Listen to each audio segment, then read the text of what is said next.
হয়তোবা আর কখনো ভিডিও করা হবে না, সেজন্য আমার এলাকা নিয়ে ভিডিও করতেছি। এলাকা দিয়ে তো অনেক সময় যাই, অনেক সৌন্দর্যতা আমি নিজেও উপভোগ করি, কিন্তু আপনাদেরকে কখনোই এভাবে শেয়ার করা হয়নি।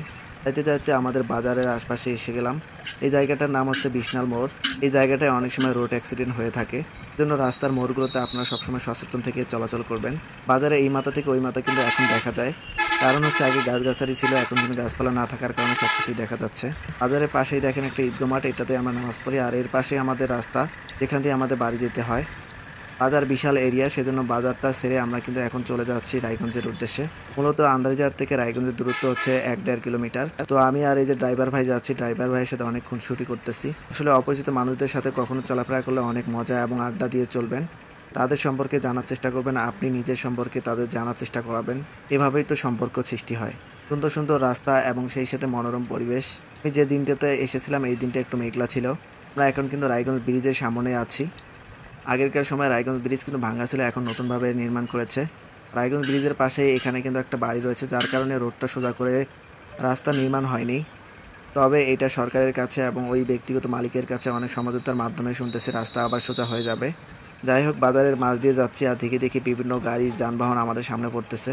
আপনাদের একটা কথাই বলবো, রাস্তা দিয়ে যখন চলাচল করবেন খুব সচেতনভাবে চলাচল করবেন। বিশেষ করে মোড়গুলোতে কিন্তু অনেক দুর্ঘটনা ঘটে, এই দুর্ঘটনা এড়াতে আপনারা মোড়গুলোতে সচেতনভাবে চলাচল করবেন। যদিও রাস্তাটি 4 লেনের হয়েছে, তবুও এই রাস্তাগুলো কিন্তু গ্রাম অঞ্চলের। আপনারা দেখেন এই গ্রাম অঞ্চলের রাস্তাগুলোতে কিন্তু এখনও বিভিন্ন ধরনের কাজকর্ম করে বাসাবাড়ির। যে সময়টাতে এসেছিলাম এই সময়টা ধান কাটার মৌসুম ছিল। গ্রাম অঞ্চলে বাড়িতে আশপাশে ধান শুকানো বা খড় শুকানো জায়গা কম ছিল বলে রাস্তার আশপাশে কিন্তু সেগুলোর কাজ করতেছিল। ধানের খড়, ধান এগুলো কিন্তু রোড অ্যাক্সিডেন্টের মূল উপাদান, সেজন্য আপনাদের খুব সচেতনভাবে চলাচল করতে হবে। দারুণ দারুণ দৃশ্য এবং সেই সাথে আমরা এই যে খুনসুটি করেই চলতেছি।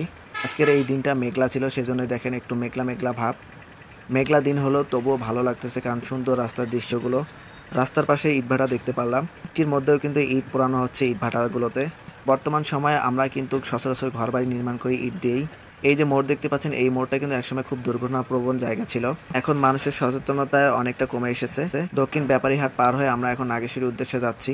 এই জায়গাটা আমার খুবই ভালো লাগে। দুই পাশে ধান ক্ষেত, তার মাঝ দিয়ে এই যে সড়কটি যাচ্ছে, পরে বিভিন্ন এলাকার বিভিন্ন দূরত্বর কিলোমিটারগুলো দেওয়া আছে, যেগুলো আপনারা এখান থেকে দেখে নিতে পারবেন। রাস্তাঘাটে যখন চলাচল করবেন, যে কোনো যানবাহন হোক হোক মোটর সাইকেল, বাস বা রিক্সা, অবশ্যই রাস্তা পারাপার এবং রাস্তা চলাচলে সচেতন থাকবেন। যেহেতু আমাদের এই এলাকাগুলো লোকাল এলাকা, সেজন্য অটো রিক্সা বেশি চলে। কাছাকাছি দূরত্ব বা নাগেশ্বরী ঘুরগামে যেতে কিন্তু অবশ্যই অটো দিয়ে চলাচল করে থাকে সবাই। সেজন্য আপনারা যে যেখান থেকে যান না কেন, অটো রিক্সায় চলার আগে ভাড়াটা ঠিক করে নেবেন। এই সময় অপরিচিত যারা আসে তাদের কাছ থেকে কিন্তু রিক্সাওয়ালারা ভাড়া বেশি নেন, সেজন্য যেখানে যাবেন আগে রিক্সাওয়ালার সাথে ভাড়া মিটিয়ে নেবেন। আমার কাছে রাস্তাটা কিন্তু ভালোই লাগতেছে, আপনাদের কাছে কেমন লাগতেছে অবশ্যই কমেন্ট বক্সে জানাবেন। আর কে কে কুড়িগ্রাম, ভুরুঙ্গামারি, নাগেশ্বরী এই এলাকাতে এসেছেন অবশ্যই বলবেন। আমরা এই সাইনবোর্ড নাগেশ্বরী, তো নাগেশ্বরী এখান থেকে কিন্তু শুরু হচ্ছে। কুড়িগ্রাম শহর থেকে কিন্তু নাগেশ্বরী শহর অনেক উন্নত। আপনারা কুড়িগ্রামে যেগুলো পাবেন না সেগুলো অবশ্যই নাগেশ্বরীতে পাবেন। বিশেষ করে মোটরসাইকেলের যে দোকানগুলো রয়েছে বা কেনাবেচা করে, সেগুলো নাগেশ্বরীতে বেশি ভালো পাবেন। অনেকেই কিন্তু নাগেশ্বরীতে এসে মোটরসাইকেল কিনে নিয়ে যায়। আপনারা চাইলেও কিন্তু আপনাদের প্রয়োজনে মোটরসাইকেল কিনে অবশ্যই আসতে পারেন নাগেশ্বরীতে। নাগেশ্বরী উপজেলা কিন্তু বিশাল, কচাকাটা, মাদারগঞ্জ ওই এলাকাও কিন্তু নাগেশ্বরী এলাকার অধীনে। আগে শুধু নাগেশ্বরী উপজেলা ছিল, তার পাশাপাশি থানাটাও ছিল। এখন কিন্তু নাগেশ্বরীর পাশাপাশি কচাকাটা থানাও করেছে। রাস্তাঘাটে চলে দেখবেন কত অসচেতন গাড়ি যানবাহন চলাচল করতেছে আপনার সামনে। এগুলো কিন্তু আপনার সচেতনতার উপর নির্ভর করবে দুর্ঘটনা থেকে এড়াতে। বিশেষ করে যখন হাট বাজারগুলোর এরিয়াতে আসবেন তখন অনেক সচেতন থাকতে হবে আমাদেরকে। ছোট ছোট রিক্সাগুলো কিন্তু খুব অল্প সময় তারা সাইড নিয়ে নেয়, সেটা অবশ্যই আপনাদের খেয়াল রাখতে হবে। আর এটা হচ্ছে নাগেশ্বরী বাস স্ট্যান্ড, সেখানে পৌরসভাও রয়েছে। এখান থেকে কুড়িগ্রাম, রংপুরের নির্দিষ্ট দূরত্বগুলো লেখা রয়েছে, যেগুলো আপনারা দেখে কিন্তু এখান থেকে যেতে পারবেন। বলতে বলতে নাগেশ্বরী স্থান এবং নাগেশ্বরী শহর ছেড়ে আমরা কিন্তু চলে যাচ্ছি কুড়িগ্রামের উদ্দেশ্যে।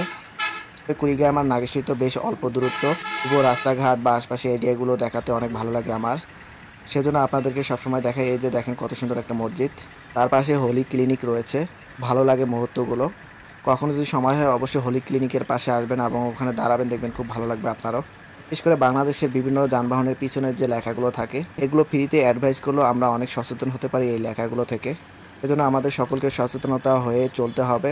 ঘর বাড়ি রাস্তাঘাট যেখানে চলেন না কেন অবশ্যই সচেতন হয়ে চলবেন। আজকের ভিডিওটি এ পর্যন্ত, সকলে ভালো থাকবেন।